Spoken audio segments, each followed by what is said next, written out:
আমি সেদিন অবশ্য চাইনি, সেই জিতেছিলাম। এই ধরনের স্মৃতি, মনোমুগ্ধকর স্মৃতি গল্প কিন্তু তারা বলতে পারবে আজকের প্রীতি ম্যাচের মতো দিয়ে।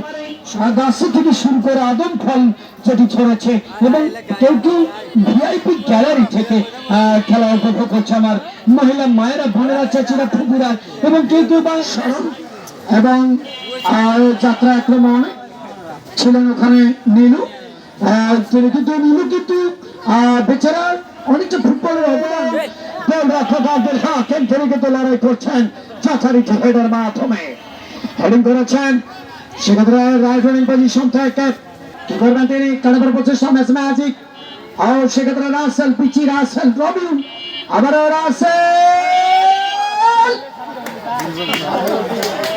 আর সাধারণ ভঙ্গিমায় ওয়ারেস ভাই, জুয়েল ভাই কি প্রশিক্ষণ দিচ্ছে!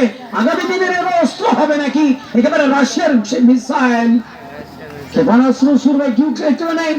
যদিও আমরা ওয়ার, যুদ্ধ, এগুলো কিন্তু পছন্দ করি না এবং করবো না। যুদ্ধকে আমরা না বলবো। সুপ্রদর্শক, সারা বিশ্ব জুড়ে যুদ্ধের তামামা চলছে।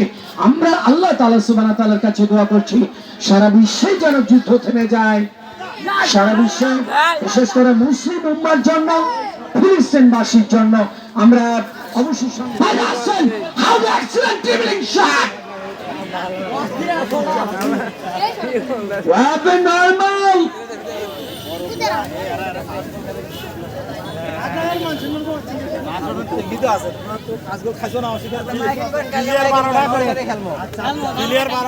বলগুলো তুলে নিয়ে যা, বলগুলো সব নিয়ে যাও, হলুদ বলগুলো নিয়ে যাও। কয় গোল আছে রাব্বে? গোল্ড কাপ ফুটবল টুর্নামেন্টের ফাইনালে রফিকুল ভাই ছিলেন আমার উস্তাদ, সেখানে কমেন্ট্রিতে ছিলেন। সম্মানিত সুপ্রদর্শক রয়েছেন এই প্রীতি ম্যাচের যে আয়োজন, উজ্জ্বল হোসেন খোকন ভাই, তাকে আমরা অভিনন্দন জানাচ্ছি। এবং সেই সাথে আছে সম্মানিত প্রধান অতিথি মহোদয় শ্রোতাবাদী জনাব আলহাজ শফিকুল ইসলাম।